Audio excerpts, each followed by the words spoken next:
Vamos acá para identificar los componentes, muchachos. Los que nosotros normalmente encontramos más en los teléfonos son las resistencias, que vendrían siendo similar al modelo que les mostré y a esta imagen que tenemos acá. Entonces acá la resistencia nos está indicando, listo, acá la resistencia es que es importante para nosotros poder tener el funcionamiento acá. Esta es la que se encarga como de controlar más que todo una corriente que fluye a través de un circuito. Esto nos ayuda como más o menos como actuando como si fuera un obstáculo o alguien que evita que pase la corriente completamente. Y así lo que hace es que transite lo que realmente se necesita. Entonces, por ejemplo, por eso hay resistencias de 10 ohmios, de 10 kiloohmios, de megaohmios, porque lo que hace es evitar ese flujo de corriente completo para no tener que dañar algún otro tipo de línea. Entonces, esa vendría siendo lo que son la parte de las resistencias. Y se conocen así como este modelito acá, y vamos a verlo acá en la placa. Mira, acá las vamos a encontrar que son así como negritas. Mira, acá negrita y plateadita a los dos lados. Pueden hacer pequeñas, pueden hacer grandes. Y tenemos otros tipos de resistencias que vendrían siendo como estas. Esta es otra resistencia, esta vendría siendo 0 ohmios, que sirve para estabilizar lo que es las líneas. Tenemos otras resistencias que aparecen también como blanquitas. Las de radiofrecuencia, miremos acá, esta no tengo acá radiofrecuencia, creo que esta sí. Esta, por ejemplo, estas son resistencias de radiofrecuencia que casi siempre las encontramos acá, que son de color azul. Entonces acá en esta parte serían las de radiofrecuencia. De esta forma nosotros podemos identificar este tipo de componentes y sabemos que son para estabilizar líneas para evitar el flujo de corriente que viene por esa determinada línea. Acá tenemos otra negra. Verifiquemos acá a ver si encontramos una de las blanquitas que yo le digo. No, no está. Acá tenemos las resistencias negras.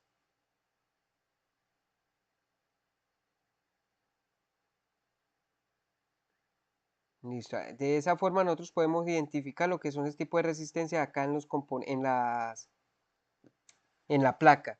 Y en los esquemáticos de esta resistencia nosotros la vamos a conseguir con el símbolo R, así como la pueden ver acá en esta parte, el símbolo R. ¿Para qué? Para poder nosotros identificarlas y saber cuando nos estén hablando. Y en la parte de esquemático nos vamos a encontrar con una figura. Vamos a ver cómo encontramos una resistencia. Acá, por ejemplo, mírala. Acá en los esquemáticos normalmente la resistencia la vamos a encontrar como con esta figurita que ven acá. Y se distingue por la letra R. Entonces R9060. Listo, vamos acá nuevamente. Ahorita vamos a ir a conocer lo que son las bobinas.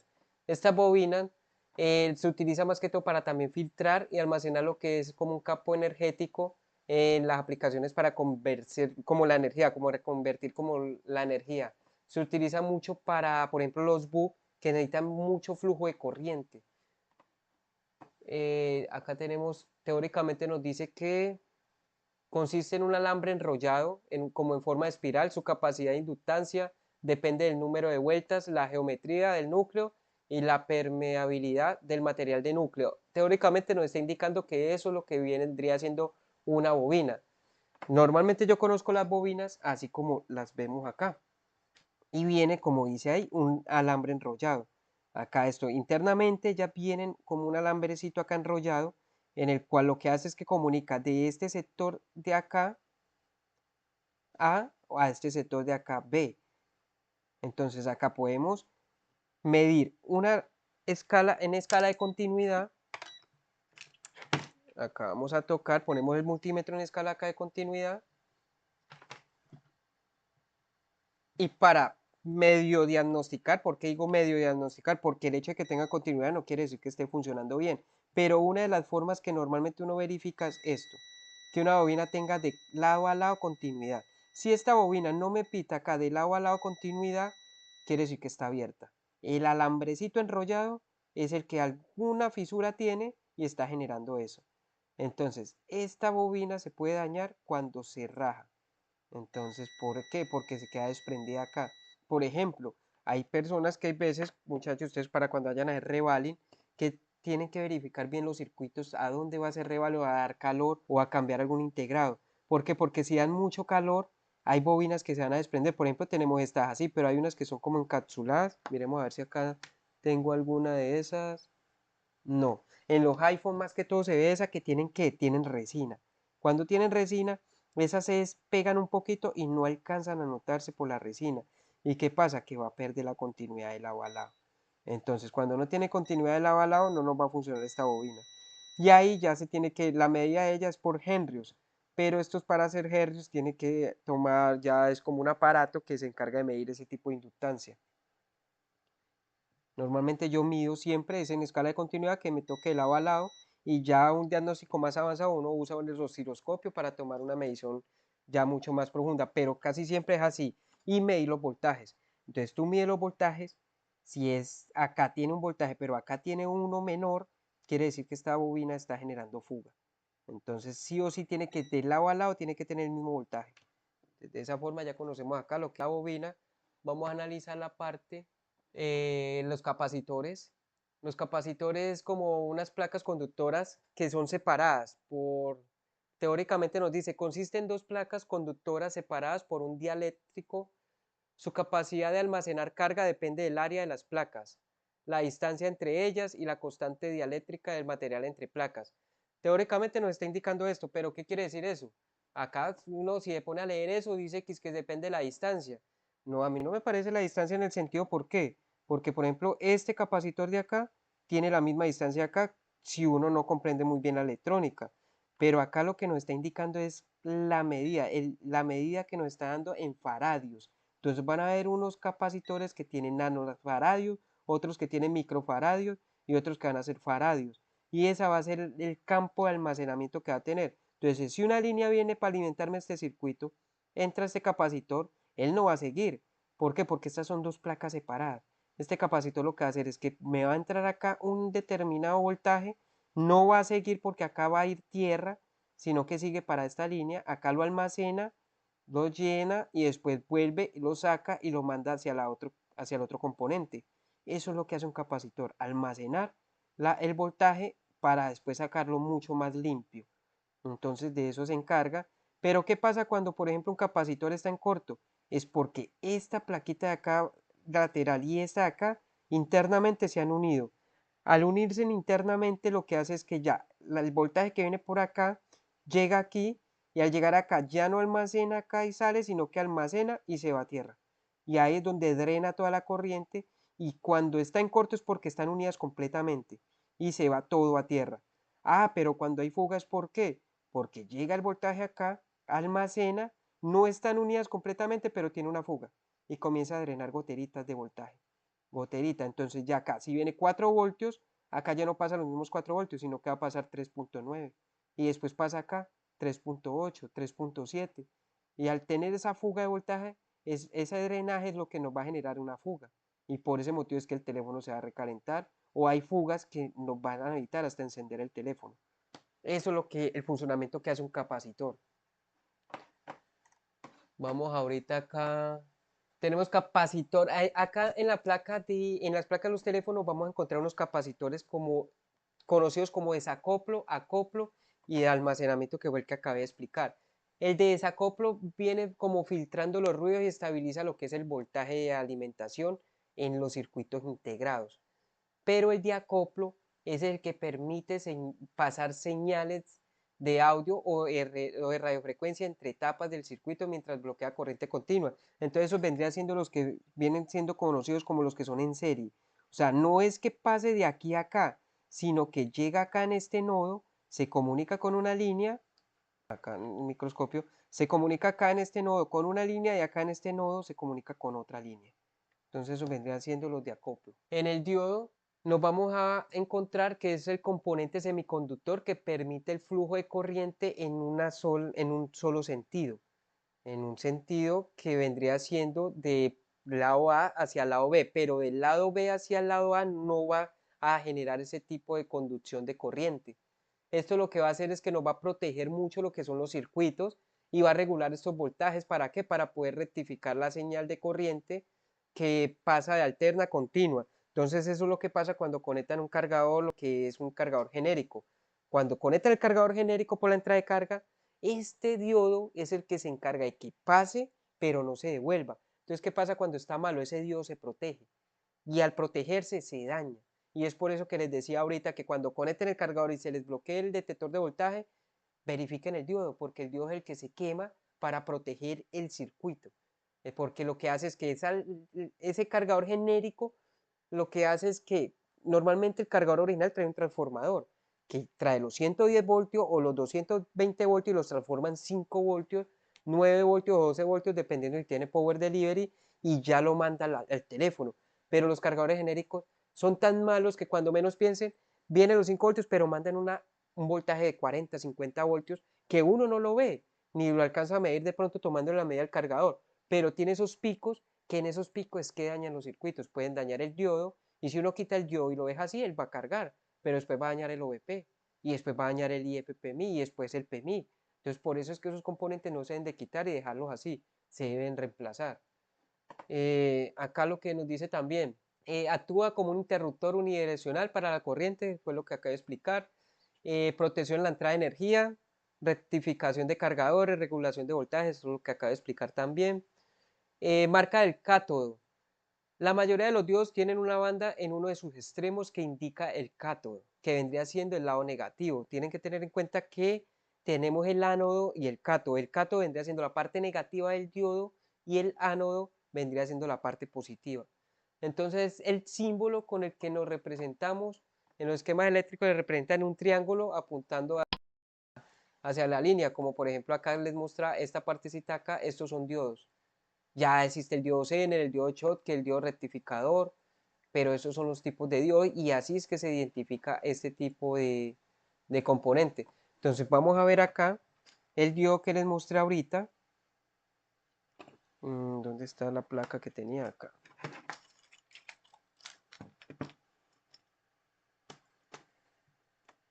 Acá tenemos, esta era por el otro lado, que les decía, esto es un diodo. Mira, la franja que nos habla del cátodo vendría siendo esta franja de acá. Vémoslo acá más de cerca para que logren observar mejor. Mírala. Esta franja vendría siendo entonces la parte negativa del diodo, que vendría siendo el cátodo, y el ánodo vendría siendo esta parte de acá. Entonces, de esa forma nosotros podemos distinguir. Tenemos ese tipo de diodo, perdón, ese tipo de diodo y tenemos el otro diodo que vendría estando acá en la lógica de carga. Vamos a verificar si este lo tiene. Acá tiene, exactamente, mira, acá tiene un diodo. Este es otro tipo de diodo y verifiquemos estos de acá también. Acá no encontramos otro tipo de diodo, acá está con resina. Estos son los diodos que nos vamos a encontrar acá, en la entrada de carga. Acá tenemos las resistencias, capacitor, y son transistores, listo. Ahorita vamos acá a ver lo que es la parte de los transistores. Los transistores se conocen mucho para qué, para poder, es un componente semiconductor que lo que hace es que amplifica y conmuta las señales electrónicas. Esto nos ayuda mucho lo que es a controlar y amplificar las señales eléctricas. ¿Para qué? Para poder gestionar lo que es la corriente y los voltajes en unos circuitos que sean muy complejos. Por ejemplo, el IFPMI tiene miles o cientos de transistores ahí internos. El PMI también tiene transistores ahí en la parte interna, que nosotros no los vemos, pero microelectrónicamente hablando, se encuentran ahí en la parte interna, que es la que se encarga de regular todos los voltajes, las corrientes, para poder distribuirlas adecuadamente. El emisor se encarga de proporcionar las cargas eléctricas, la base controla el flujo de corriente y el último, que vendría siendo el colector, recoge las cargas proporcionadas del emisor. ¿Por qué se habla de esa forma? Porque es que en los transistores tenemos unos que son NPN y otros que son PNP, que nos hablan se utilizan para voltajes positivos y se utiliza para voltajes negativos. El positivo sería la NPN, que sería negativo, positivo, negativo, tienen más puntos negativos que positivos, igual que en el voltaje negativo tienen más positivos que negativos. Y el símbolo que nosotros nos vamos a encontrar en los diagramas van a ser el NPN y el PNP. Acá, por ejemplo, vamos a observar este de acá que yo les hablaba, es un tipo de transistor. Vamos acá en el microscopio. Este es un tipo de transistor en el cual va a tener lo que es el emisor, colector y base. El emisor es el que se va a encargar, como nos indica acá. El emisor es el que se encarga de proporcionar las cargas. La base es el que se encarga de controlar el flujo. O sea que la base prácticamente es el que activa para que pueda el transistor, después de que almacena la corriente, la base va a encargar de que después la saque por el colector. De eso se encarga lo que es un transistor. Vamos acá a lo que es los filtros. Por ejemplo, la parte de filtros, ese nos ayuda a mejorar mucho lo que es la calidad de la señal, como para que no haya tanta interferencia y elimine lo que son las frecuencias no deseadas o los ruidos que nos está presentando. Eso nos ayuda, por ejemplo, a identificar mucho lo que es en la parte de imagen. En la parte de imagen nos encontramos unos filtros que se conocen filtros EMI. Eso nos ayuda mucho lo que es a eso, a evitar esas interferencias magnéticas o electromagnéticas que tenemos ahí y esa interferencia no vayan a afectar en lo que es en la imagen. Entonces muchas veces, hay veces tenemos falla de que la imagen se va, se daña o que se queda temblando. Muchas veces puede ser ocasionado porque un filtro de mi de pronto esté fallando. Entonces, al tener, o las otras que quitan el filtro de mi, hacen un jumper de un lado a otro, porque tienen continuidad los filtros, pero no están limpiando esa interferencia y por eso hay veces que esa imagen va a tener ese tipo de fallas. Vamos a encontrar algunos filtros también que van a tener comunicación de lado a lado, como por ejemplo filtros de carga.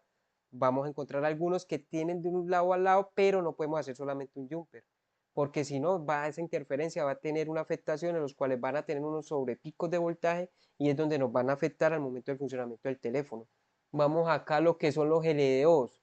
Los LDOs, esos son los que se encargan de, como que son, acá teóricamente nos dicen, los reguladores de bajo diferencial LDO son dispositivos simples que proporcionan aislamiento de una carga de una fuente de voltaje para eliminar circuitos sensibles. Estos controlan un voltaje lineal que puede regular el voltaje de salida cuando el voltaje de alimentación está muy cerca del voltaje de salida. Vamos a un ejemplo, por ejemplo, los LEDs de cámara. Los LEDs de cámara, por ejemplo, hay unos modelos que funcionan con 1.8 voltios, pero el LEO lo que hace es que llega a 4 voltios para activar ese LEO, para funcionarlo, no para activarlo, para que se alimente el LEO del circuito. Pero para activarlo se necesita una línea de enable, que es la de encendido y tiene que ir conectado también a tierra. Eso lo vamos a ver en el funcionamiento de circuitos. Pero lo que les quiero dar a entender es que la salida no va a ser los mismos 4 voltios, sino que va a ser 1.8 voltios y esa es la que va a ir a alimentar las cámaras. Entonces, eso es lo que nos indica acá cuando nos dice que controla un voltaje lineal. O sea, viene un voltaje continuo de 4 voltios, pero lo que va a sacar no va a ser los mismos 4 voltios, va a sacar 1.8, en algunos modelos van a sacar 2.2, 2.3. El EO lo que hace es eso, verificar el voltaje que entra y analizar lo que el componente del periférico necesita para poderlo sacar.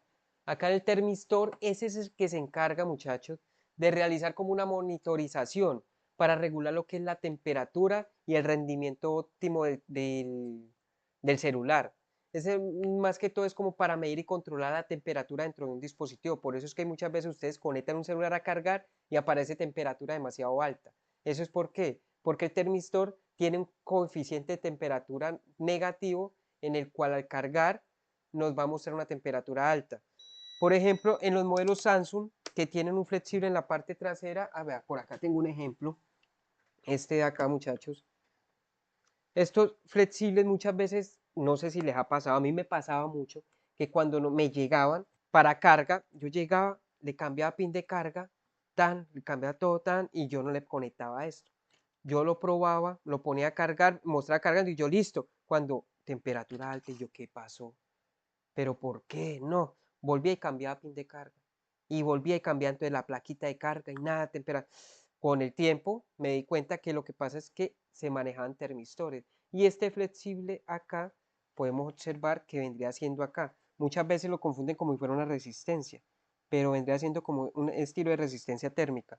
Acá pueden observar en el microscopio que este vendría siendo el termistor. Entonces este termistor es de coeficiente de temperatura positivo. Se conocen estos dos tipos acá les voy a mostrar muchachos, vean, dos tipos de termistores, PTC y NTC. El PTC es de coeficiente de temperatura positivo y el NTC es coeficiente de temperatura negativo. Entonces acá al cargar y nos va a mostrar lo que es la temperatura alta es porque ese termistor está generando fallas. Entonces acá respuesta de resistencia a la temperatura. La resistencia del termistor varía de manera predecible con los cambios de temperatura. Lo que les decía, si tiene una temperatura demasiado alta, él va a mostrar eso. Y si él es de PTC, entonces cuando muestra una temperatura demasiado baja, va a mostrar que la temperatura está demasiado baja. El símbolo que nosotros los vamos a reconocer va a ser como el TH, que es la abreviatura para el termistor. Al ser una resistencia variable en ohmios con multímetro, su valor cambia de acuerdo a su temperatura. Entonces, para tomar la medición de estos termistores, estos se pueden medir en ohmios ya que viene siendo una resistencia térmica. Pero ¿qué pasa? Entonces tú lo puedes poner en multímetro, vamos a ponerlo acá en multímetro. Bueno, este de acá, venga, lo raspo entonces para poder tomar la medición. Venga, lo raspamos acá.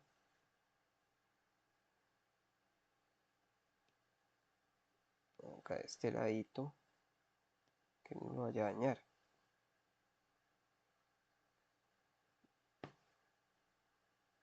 Listo, por acá ya por acá pelo una parte y por acá otra. Pero más, eso es. Entonces, para tomar la medición acá, vamos acá al multímetro y lo ponemos lo que es en escala de ohmios. Ahí donde estaba. Y acá vamos a tomar la medida. Míralo, 79 ohmios. Esas más o menos las medidas normalmente es de entre 80 y 100 ohmios, vendría siendo la mayoría de medidas de los termistores. Estos termistores, por ejemplo, cuando están así y comienzan a tener una temperatura, la resistencia empieza a variar. No se quedan los mismos 79 ohmios, sino que comienza a bajar. Eso hace que el funcionamiento sea óptimo. Pero cuando es óptimo es cuando está así, pero cuando hay una sobretensión de voltaje y se recalienta, entonces va a detectar de que ese termistor comienza a subir la temperatura y comienza a mostrar ese daño. Por eso es que en algunos modelos nos muestra eso. Pero no solamente viene acá en el flash. Hay unos modelos que no tienen esto y tienen lo que es en la lógica de carga, uno, pero también hay otros modelos que tienen también en la placa. Entonces hay muchas veces ese que tiene la placa no lo encontramos cerca a lo que es al CPU o al procesador. ¿Es para qué? Para poder manejar la temperatura del CPU, que cuando detecte que el CPU está muy recalentado, él va a mostrar ese tipo de temperatura. Entonces no siempre que les muestre temperatura demasiado alta va a ser solamente por carga. Hay que analizar si esa placa maneja termistores, lo que es también en la parte del CPU. Acá es esta presentación, muchachos, también la voy a dejar ahí para que sepa, para que tengan ahí la definición de los componentes, esta tabla periódica para que ustedes tengan idea cómo se, cómo se grafica lo que son los símbolos.